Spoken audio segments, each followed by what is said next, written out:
Hello दोस्तों, आज हम शुरू करने जा रहे हैं chapter number 7 NCERT AC alternating current. बहुत इंपॉर्टेंट चैप्टर, बहुत मजेदार चैप्टर और बहुत ही कॉन्सेप्चुअल चैप्टर भी है। लेकिन ये पहला लेक्चर पढ़ने से पहले यदि आपने पिछला वाला लेक्चर जो कि एसी जनरेटर था इलेक्ट्रोमैग्नेटिक इंडक्शन का वो नहीं देखा है तो बच्चों उसको ज़रूर देखना, उसके बिना थोड़ा मज़ा सा नहीं आएगा। चलो शुरू करते हैं। सबसे पहले what is AC, what is alternating current. तो answer is the current which changes its direction alternatively is known as AC यानी अल्टरनेटिंग करंट।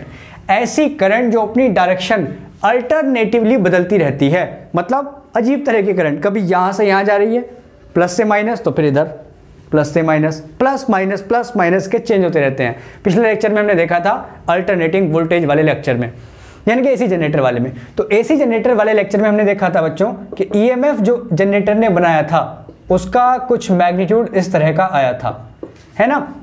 इस एप्सिलॉन को आप V से रिप्लेस कर सकते हो, कोई दिक्कत वाली बात नहीं है। V is equal to V not sine omega T, यही कहलाता है अल्टरनेटिंग वोल्टेज। हमने इसके बारे में डिस्कस किया था कि जो V है ये टाइम पर डिपेंड करता है। और किस तरह से डिपेंड करता है, ऐसा नहीं कि बढ़ता ही जाता है या घटता ही जाता है।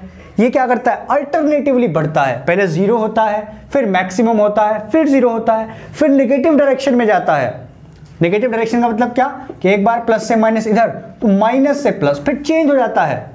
प्लस ये वाला तो ये थोड़ी देर में माइनस हो जाएगा, फिर ये प्लस हो जाएगा। ऐसा कैसे होता है ये हम वैसे तो देख चुके हैं, लेकिन फिर भी हम डिस्कस करेंगे, ठीक है। V बराबर V not sine omega T, यही जो वोल्टेज है, यही जो ईएमएफ है, अल्टरनेटिंग ईएमएफ, यही रिस्पॉन्सिबल है अल्टरनेटिंग करंट के लिए। भाई जब ये वोल्टेज बार बार चेंज कर रहा है अपनी पोलैरिटी, तो इससे जो करंट बनेगी वो भी तो अपनी डायरेक्शन बदलेगी ना, है ना। फर्ज करो यहाँ पर अभी दो हमारे पास पॉइंट है, यहाँ प्लस है यहाँ माइनस, तो अभी करंट ऐसे फ्लो हो रही है। थोड़ी देर में क्या हुआ, प्लस माइनस चेंज हो गए, ये माइनस हो गया प्लस, तो अब करंट ऐसे चेंज होने लगी, फ्लो होने लगी। यानी कि करंट इस तरह से फ्लो होती है। कहने का मतलब यह है कि अगर आप एक इलेक्ट्रॉन पकड़ लो तो वो सिंपल हार्मोनिक मोशन करता हुआ मिलेगा, टिंग टिंग टिंग टिंग टिंग टिंग टिंग टिंग, इस तरह से, ठीक है। तो this is called alternating current. देखो इसको एनिमेशन में फटाफट किस तरह से अल्टरनेटिंग करंट काम करती है। तो यहाँ पर आप देख रहे हो कि डीसी करंट है सबसे पहले। तो डीसी करंट में इलेक्ट्रॉन का एक्चुअल में फ्लो हो रहा है। मसलन एक इलेक्ट्रॉन एक जगह से दूसरी जगह यानी कि चल के खुद से जा रहा है। अब देखो ये है अल्टरनेटिंग करंट। अल्टरनेटिंग करंट में आप क्या देख रहे हो कि यहाँ पर सिर्फ वाइब्रेशंस हो रहे हैं, है ना। यहाँ पर कोई इलेक्ट्रॉन एक्चुअल में एक जगह से दूसरी जगह चल के नहीं जा रहा। एक इलेक्ट्रॉन दूसरे को धक्का मारता है, दूसरा तीसरे को, तीसरा चौथे को, इस तरह से फ्लो होता जाता है। लेकिन वो वापस भी आता है। डीसी करंट में वो आगे जाता रहता था, यहाँ पर क्या हो रहा है देखो ध्यान से, प्लस माइनस, वापस भी आ रहा है, धक्का मार के वापस भी आ रहा है, यूं सिंपल हार्मोनिक मोशन हो रहा है, ठीक है। तो ये देखा आपने कि किस तरह से अल्टरनेटिंग करंट होता है, फ्लो। समझ में आ गई बात। अब यहाँ से हम करंट की वैल्यू निकाल सकते हैं बहुत ईजिली। जानते हैं V बराबर होता है भैया IR। V बराबर क्या होता है, IR। तो यहां से निकालो वैल्यू फटाफट, क्या दिक्कत आ रही है। तो V की जगह रखा हमने V not sine omega T बराबर IR। R को इधर ले आओ तो ये I हो गया V not upon R into sine omega T. V not क्या है, मैक्सिमम वोल्टेज, है ना, ये हमने पढ़ा था ना, मैक्सिमम ईएमएफ। तो ये है मैक्सिमम ईएमएफ अपॉन रेजिस्टेंस। तो ये क्या कहलाती थी, ये हमने पिछले चैप्टर में पढ़ी है, इसको बोलते थे मैक्सिमम करंट, यानी कि I बराबर I not sine omega T. तो करंट का एक्सप्रेशन हम प्योर रेजिस्टिव सर्किट के लिए इस तरह से लिख सकते हैं। इसमें सिर्फ क्या है, रेजिस्टेंस है भी, है ना। अभी हम सेपरेटली पढ़ेंगे प्योर रेजिस्टिव सर्किट, ये हम ओवरव्यू ले रहे हैं, ठीक है। V बराबर IR, एक सर्किट सपोज करो जिसमें सिर्फ रजिस्टर लगा हुआ है। अल्टरनेटिंग वोल्टेज का सिंबल इस तरह से होता है ना, इसमें बैटरी नहीं बनाते, इस तरह से अल्टरनेटिंग वोल्टेज बनाते हैं। ये रेजिस्टेंस R है, तो ये करंट फ्लो हो रही है सपोज करो, हालांकि अपनी डायरेक्शन बदलती रहती है ना। तो यहाँ पर क्या हुआ, V is equal to IR, V की वैल्यू रख दी हमने, V बराबर V not sine omega T. तो यहाँ से I की वैल्यू आ गई, I बराबर I not sine omega T. और I नॉट क्या कहलाती है, मैक्सिमम करंट। देखा था ना हमने पिछले लेक्चर में, देखो पिछला लेक्चर जरूर देखना है इसका, एसी जनरेटर वाला। तो उसमें हमने क्या देखा था कि वोल्टेज पहले जीरो होता है। चलो उसका ग्राफ बनाते हैं फटाफट। पहले जीरो, साइन के हिसाब से देखो, जीरो, फिर मैक्सिमम, फिर जीरो, फिर नेगेटिव में जाता है। तो ये क्या कर रहा है, अपनी डायरेक्शन को अल्टरनेटिवली चेंज करता रहता है। ठीक है ना। तो एक करंट का एक्सप्रेशन याद रखोगे, I बराबर I naught sine omega T. अच्छा, अब कुछ बातें इंपॉर्टेंट सी करते हैं, इनमें से आप देखकर बताना कि कौन सी अल्टरनेटिव करंट है और कौन सी करंट अल्टरनेटिव नहीं है। बहुत ही बढ़िया। टिंग डिंग डिंग डिंग डिंग। ये है करंट, ये है टाइम। टंग टंग टंग टंग, करंट और टाइम। और ये वाली करंट और टाइम। बताओ इनमें से क्या नंबर ए, फर्स्ट वाली क्या अल्टरनेटिंग करंट है? तो अपना दिमाग दौड़ाने से पहले थोड़ी डेफिनेशन देख लो। डेफिनेशन में हमने क्या लिखा था, ऐसी करंट जो अपनी डायरेक्शन बदलती है। मैग्नीट्यूड की बात नहीं करी थी हमने, ऐसी करंट जो अपनी डायरेक्शन चेंज करती है। तो ये वाली करंट अपनी डायरेक्शन चेंज कर रही है ना, इसके सिर्फ मैग्नीट्यूड में चेंज हो रहा है। देखो मैग्नीट्यूड बढ़ रहा है, घट रहा है, बढ़ रहा है, घट रहा है, लेकिन प्लस माइनस नहीं बदल रहे। कभी भी ये करंट नेगेटिव में नहीं गई, कहीं गई नेगेटिव में। तो ये कैसी करंट है, this is direct current with changing magnitude, है डायरेक्ट करंट ही। ठीक है। अच्छा, यहां पर ये तो सिंपल है, प्लस माइनस, एक बार पॉजिटिव, एक बार प्लस से माइनस, एक बार इधर प्लस से माइनस, एक बार इधर प्लस से माइनस। ठीक है। तो ये है अल्टरनेटिंग करंट। सिमिलरली ये भी अल्टरनेटिंग करंट है। क्यों? प्लस माइनस, डायरेक्शन चेंज होना चाहिए, मैग्नीट्यूड से खाली मतलब नहीं है। ठीक है ना, समझ में आ गई बात? तो ये बात आप ध्यान रखेंगे। चलिए अब हम बात करते हैं एवरेज करंट की। तो अगर हमें कोई एक करंट की वैल्यू उठानी हो, जैसे हमें लगाना है V बराबर आई आर, तो यहां पर हम कौन सी वैल्यू लें? तो देखो एक साइकिल पूरी यहां होती है करंट की, यहां से शुरू हुई यहां खत्म, तो एक इसको हम बोलते हैं कि एक साइकिल हो गई करंट की पूरी, है ना। तो for a full cycle we want to find the average value of this current. हम इसकी एवरेज वैल्यू निकालना चाहते हैं। सबसे पहले देखो एवरेज वैल्यू कैसे निकालते हैं, ये इस तरह से बनाओ, इसका मतलब है एवरेज वैल्यू ऑफ करंट। ठीक है। अच्छा जी, कैसे निकालते हैं इसकी वैल्यू? 0 टू कैपिटल T, उस टाइम पीरियड तक जहां तक आपको एवरेज वैल्यू चाहिए, I into D T over total time, यानी कि 0 to capital T dt। This is the average value of current for the full time period. ठीक है। तो चलो कैलकुलेट करते हैं एवरेज वैल्यू। इंटीग्रल करना आना चाहिए थोड़ा बहुत। देखो तो I का एक्सप्रेशन क्या था, I बराबर I naught sine omega t. Omega को हम बोलते हैं क्या, ये सबको पता है, angular frequency. Angular frequency, current अपनी डायरेक्शन चेंज करती है ना, तो उसको आप लिख सकते हो 2 पाई न्यू, और न्यू हो गई फ्रीक्वेंसी, है ना। जो हमारे घरों में करंट आती है इंडिया में, उसकी फ्रीक्वेंसी होती है 50 हर्ट्ज। इसका मतलब क्या हो पता है कि एक करंट होती है अपनी अल्टरनेटिंग करंट, वो एक सेकेंड में 50 बार अपनी डायरेक्शन बदलती है। एक सेकेंड में 50 बार, प्लस माइनस। ठीक है। अब दिखता क्यों नहीं है, मतलब अगर एक बल्ब आप लोगे तो वो एक सेकेंड में 50 बार जलेगा, 50 बार बुझेगा, 50 टाइम्स। अब दिखता क्यों नहीं आंखों को, तो आंखें देख नहीं सकती ना यार, कुछ लिमिटेशन होती है हमारी आइज की। तो एक सेकंड में 50 बार जलता बुझता वो नहीं देख पाती, इसलिए वो जलता हुआ ही लगता है। ठीक है। तो ये मतलब है इसका, एक सेकंड में 50 बार वो अपना प्लस माइनस चेंज करती है। ठीक है। अच्छा जी, तो ये हो गई फ्रीक्वेंसी, इसको फ्रीक्वेंसी बोलते हैं। कैसे बनती है फ्रीक्वेंसी? जनरेटर से। जिस स्पीड से, जिस एंगुलर स्पीड से जनरेटर घूम रहा होगा, उसी फ्रीक्वेंसी की करंट हमारे पास आ रही होगी। ठीक है ना। वो डिपेंड करता है किस पर, सोर्स पर, जिससे वो करंट बन रही है। और हमें पता है अल्टरनेटिंग करंट किससे बनती है, जनरेटर से बनती है। चलिए एवरेज वैल्यू निकालते हैं, I D T upon D T. Mathematics है थोड़ा सा। Average value for the full cycle, पूरी साइकिल के लिए निकालते हैं, पूरे चक्कर के लिए, यहां से यहां तक। तो कैपिटल टी में और ओमेगा में रिलेशन हमें पता है, omega is equal to 2 pi upon T, है ना। पूरा चक्कर में कितना एंगल चला, 2 पाई। टाइम कितना लगा, टाइम पीरियड के बराबर। तो कैपिटल टी हो गया यहां से 2 पाई अपॉन ओमेगा, वहां पर रखेंगे तो 0 to 2 pi upon omega. I की वैल्यू रख दो ये वाली, I naught sine omega T into D T upon 0 to 2 pi upon omega d t. Integral करो, आई नॉट कॉन्स्टेंट है ना, मैक्सिमम करंट तो कॉन्स्टेंट है ना, this is called I naught. Peak value, उसको पीक वैल्यू भी बोलते हैं, है ना। This is called maximum current और peak value of the current. ठीक है। चलिए आई नॉट कॉन्स्टेंट है, साइन थीटा का होता है माइनस कॉस थीटा, तो मैंने यहाँ लिखा माइनस कॉस ओमेगा टी, लेकिन ये हमें पता है टी नहीं था तो इसका डिफरेंशिएशन से डिवाइड कर देते हैं, ये हमें याद होना चाहिए भाई। इंटीग्रल हो गया है, लिमिट रखेंगे 0 से 2 पाई अपॉन ओमेगा तक, dt का t हो गया और लिमिट रखेंगे हम फिर से t की 0 से 2 पाई अपॉन ओमेगा तक। ठीक है, चलिए रखते हैं वैल्यू, ओमेगा कांस्टेंट है बाहर ले आओ, तो minus I naught upon omega, upper value upper limit cos 2 pi upon omega से ये कटा तो बचा 2 pi minus cos 0 divided by 2 pi upon omega minus 0 मतलब 2 पाई अपॉन ओमेगा, तो minus I naught upon omega into cos 2 pi, cos 2 पाई होता है 1, cos 0 ये भी 1 अपॉन 2 पाई अपॉन ओमेगा, तो आप यहां देख रहे हो 1 माइनस 1 कितना हो गया 0, यानी कि average value for the full cycle of alternating current is 0 होगी भी, +2 -2, ठीक है ना, जितना जैसा सिमेट्री ऊपर है वैसी सिमेट्री नीचे है, तो इसीलिए यहां से यहां तक अगर एवरेज गिनना चाहोगे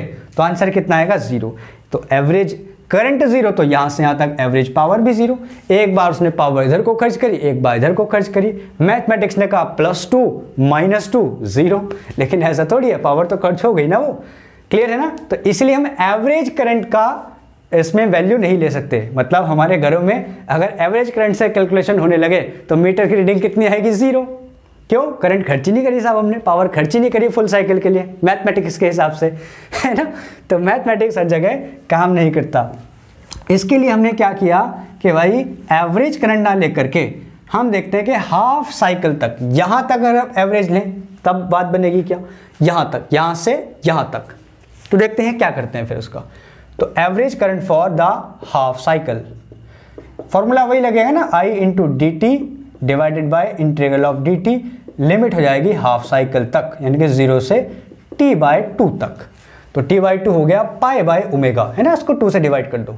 चलिए फिर से करते हैं, I की value I not sine omega t into D T integration from 0 to pi by omega, है ना, t/2 की वैल्यू यहां से देख लो, ऐसे यहां पर 0 से पाई by omega into D T, तो ये हुआ सर आई नॉट कांस्टेंट है, ये हो गया minus cos omega T upon omega, यहां लिख देता हूं, और ये हो गई 0 से पाई बाई ओमेगा तक, डिवाइड में आ गया पाई बाई ओमेगा माइनस 0 मतलब पाई बाई ओमेगा, ओमेगा से घटा ओमेगा, हो ये हुआ minus I naught upon pi, mathematics चल रहा है यार, क्या समझाना है ना, अब इतना मैथमेटिक्स आना चाहिए। देखो कॉस पाई, ओमेगा से ओमेगा कटा, क्या बचा cos pi minus cos 0, cos pi की वैल्यू होती है -1, कितनी होती है -1, तो मैं यहाँ पे लिख दूँ आई ऑफ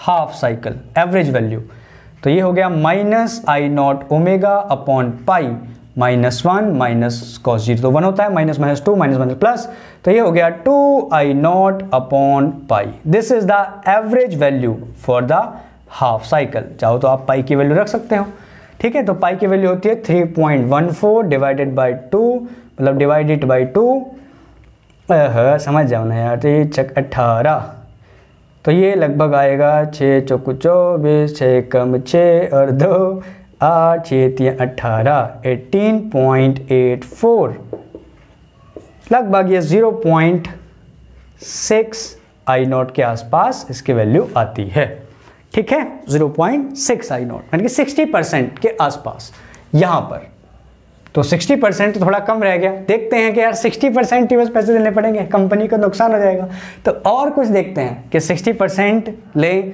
या क्या करें, तो इसके लिए एक और एवरेज निकाला जाता है, इसको हमने 11th क्लास में भी किया था और उसको हम बोलते हैं RMS, याद आया, मॉलिक्यूल्स के लिए क्या था गैस थ्योरी में, RMS रूट मीन स्क्वायर, ये उसके लिए किया जाता है रूट मीन स्क्वायर जिसका एवरेज आंसर आ रहा हो 0, मॉलिक्यूल की एवरेज वेलोसिटी भी तो 0 थी ना, थोड़ा सा याद करो यार, थोड़ा गैस थ्योरी वाला, तो यहां से यहां तक एवरेज आंसर 0 है, तो जिस भी वैल्यू का, जिस भी क्वांटिटी का एवरेज 0 आता है उसके लिए हम क्या लेते हैं root mean square, root mean square, मसलन मसलन सबसे पहले आप करो रूट, हो गया रूट साहब, फिर लगाओ मीन यानी कि एवरेज, और फिर कर दो उस क्वांटिटी का स्क्वायर।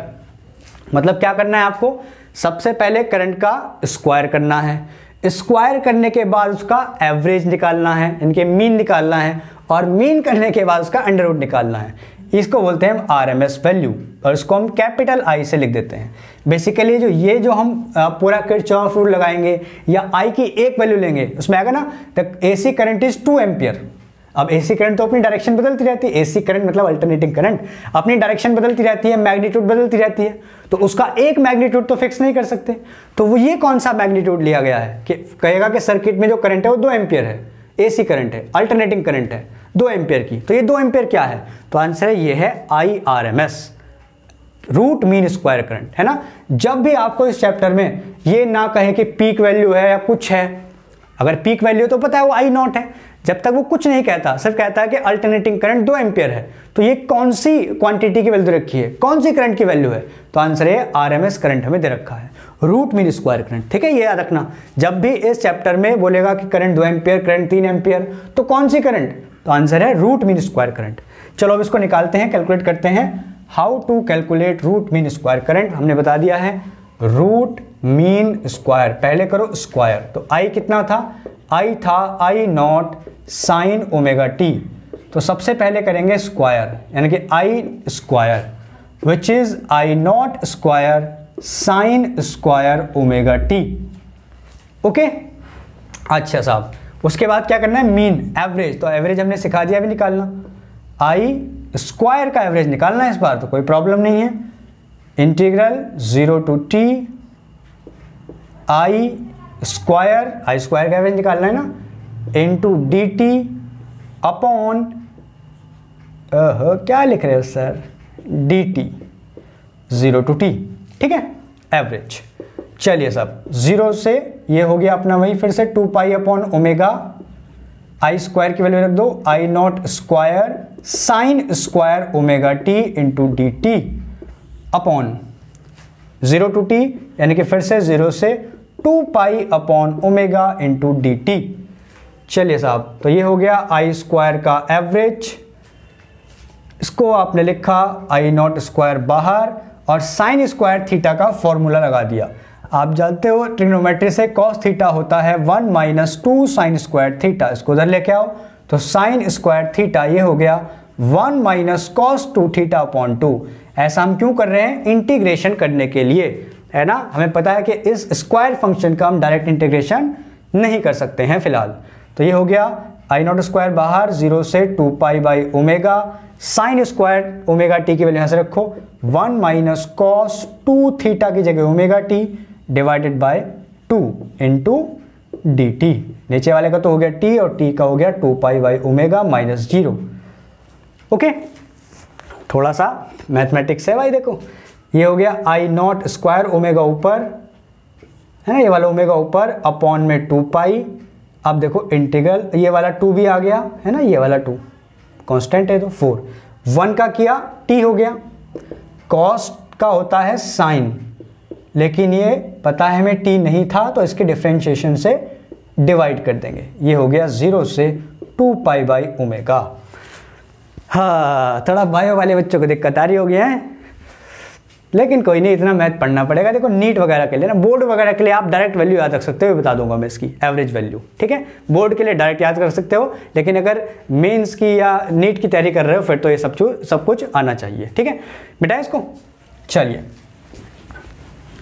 तो साहब ये हो गया हमारे पास आई स्क्वायर का एवरेज माइनस, नहीं है कहीं भी सर, आई ओमेगा I0 अपॉन 4। अच्छा, अब लिमिट की बारी, तो 2 pi by omega, 2 pi by omega minus sine 2 omega से ओमेगा कटा, तो ये हो गया 4 पाई, है ना, यहाँ रखो ना 2 omega into 2 pi, 2 omega into 2 pi by omega, तो ये हो गया 4 पाई साइन 4 पाई। अब लोअर लिमिट रखते हैं तो उसका कुछ फायदा नहीं है, 0 और 0 साइन 0 भी 0 होता है। चलिए साहब, तो ये हो गया आई स्क्वायर का एवरेज साइन 4 पाई 6 पाई सब 0 होता है, तो ये हो गया 0।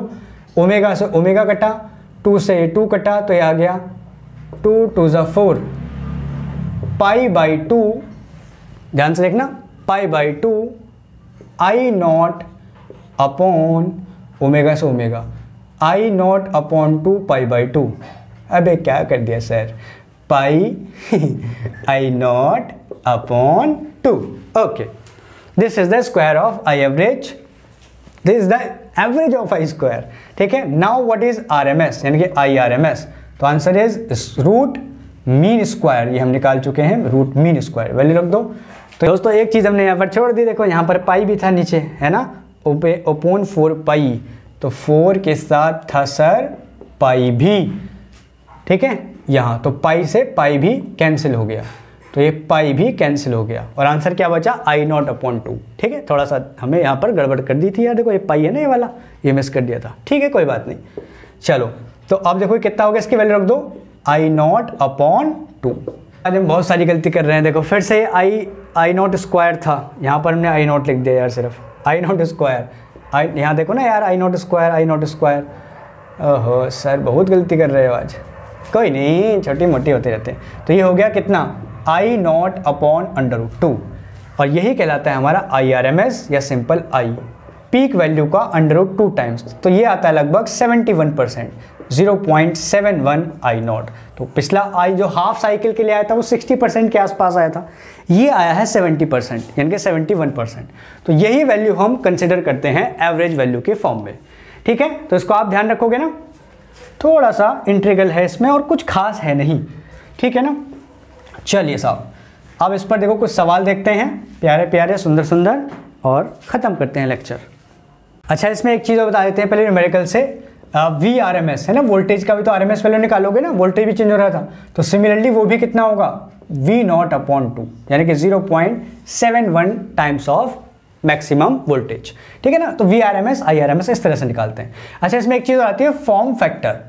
फॉर्म फैक्टर क्या होता है, आर एम एस वैल्यू किसी भी चीज़ की, V R M S value upon average cycle for average value for half cycle. ठीक है ना, तो वी आर एम एस कितना आया, वी नॉट अपॉन √2, और हमने देखा था करंट की जो वैल्यू आती है वही वोल्टेज की आएगी, क्योंकि आई बराबर I naught sine omega T, V बराबर V naught sine omega T. तो V average for half cycle कितना आया था, 2 वी नॉट अपॉन पाई, ये आया था ना, 2 वी नॉट अपॉन पाई। तो वी नॉट से वी नॉट कैंसिल, और ये पाई कूद गया ऊपर, तो pi by 2√2, this is called the form factor, pi by 2√2, इसकी वैल्यू होती है 1.11। क्लियर है ना, इसको थोड़ा सा याद रख लेना, कभी पूछ लिया जाए। चलो।